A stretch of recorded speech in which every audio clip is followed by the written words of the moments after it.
అనకాపల్లి జిల్లా గుమ్మడిగొండలో ఉచిత మెగా వైద్య శిబిరాన్ని స్పీకర్ అయ్యన్నపాత్రుడు ప్రారంభించారు. ఈ పశు వైద్య శిబిరానికి సంబంధించి ఆంధ్రప్రదేశ్ వ్యవసాయ మార్కెటింగ్ శాఖ ఆధ్వర్యంలో వైద్య శిబిరాన్ని ఏర్పాటు చేసినట్లు చెప్పారు. నియోజకవర్గంలోనే పాడి పశువులు అత్యధికంగా ఉన్నందున ఈ గ్రామంలోనే ఈ బృహత్తర కార్యక్రమాన్ని ఏర్పాటు చేసినట్లు తెలిపారు.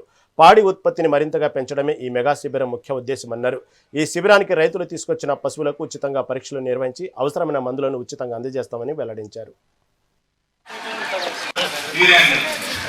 ఎక్కడైనా లోపల చేస్తే అనేక సందర్భాల్లో పాల్గొంటారు.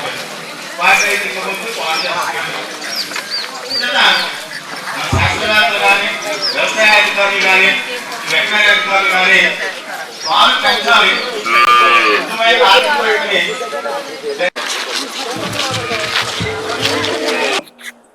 అది వేళ ఈ కార్యక్రమం చాలా ముఖ్యమైన కార్యక్రమం. మరి ఎక్కడ ఏ ఊర్లో ఎక్కువ పాలు వస్తున్నాయని అడిగాను. నేను అడిగితే మన నర్సీపట్నం నియోజకవర్గంలో ఎక్కువ పాలు వచ్చే సెంటర్లు 2 ఉన్నాయి. ఒకటి గుమ్మడిగొండ, తర్వాత మాకారపాలెం మండలం లచ్చనపాలెం చేసాం. లచ్చనపాలెం కూడా బ్రహ్మాండంగా రైతులందరూ పశువులు పెంచుతుంటారు. అలాగే గుమ్మడిగొండలో నాకు తెలిసి ప్రతి వారం మీరు ఇచ్చే పాలు వల్ల 15 లక్షలు అనుకుంటాను. ఆ 15 రోజులకి 25 లక్షల రూపాయలు పాల మీద వస్తుంది. రోజులకే గుమ్మడిగొండలో 15 లక్షల రూపాయలు పేమెంట్ అవుతుందంటే అది ఆర్థిక వ్యవస్థ బాగున్నట్టు కదా. మరి మిగతా పల్లెటూళ్ళు ఎందుకు రావట్లేదు? గుమ్మడిగొండలో ఎందుకు వస్తుంది?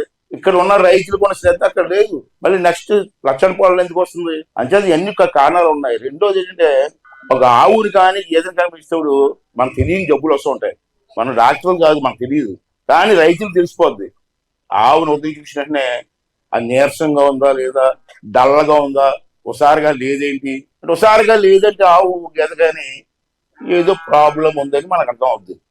ప్రాబ్లం కానీ పేషెంట్ వాళ్ళని రిక్వెస్ట్ చేసేదంటే ఎవరైనా డిగ్రీ కానీ అగ్రికల్చరల్ చదువుకున్న కుర్రాలు ఉంటే ఆ కుర్రాళ్ళని 10 మంది సెలెక్ట్ చేసి ఒకరికి డ్రోన్ ఇవ్వండి, లోను, ఒకరికి ట్రాక్టర్ ఇవ్వండి, ఒకరికి ఏమో నాట్లు వేసి మిషన్ ఇవ్వండి, ఒకరికి ఏమో కన్నాలు తీసే మిషన్ ఇవ్వండి, ఒకరికి ఏమో కటింగ్ చేసి ధాన్యం నూర్చే మిషన్ ఇవ్వండి. ప్రతి మండలానికి 5 మిషన్లు ఉంటే లేదా 10 ఉంటే ఎవరు కుర్రాలు ముందుకు వస్తే సబ్సిడీ ఉంది అన్నద 40%. ₹1,00,000 అయితే 40% ఫ్రీగా ఇస్తుంది. డ్రోన్ కి అయితే 80%. ₹1,00,000 అయితే 80,000 మీరు కట్టాల్సింది 20,000 కట్టాలి, ఫ్రీగా ఇస్తున్నారు. నేనేమంటానంటే మండలానికి 2 పెట్టుకుంటే కుర్రోడికి ఇస్తే ఆ కుర్రోడిని రైతులు బుక్ చేసుకుంటారు కదా. ఆ కుర్రోడికి డబ్బులు వస్తాయి, రైతుకి కూడా డబ్బులు మిగులుతాయి కదా. మరి ఇక్కడ 3 బ్యాంకులు ఉన్నాయి, కార్పొరేట్ బ్యాంకులు. ఆ బ్యాంకులు మీరు అప్పు ఇవ్వచ్చు కదా.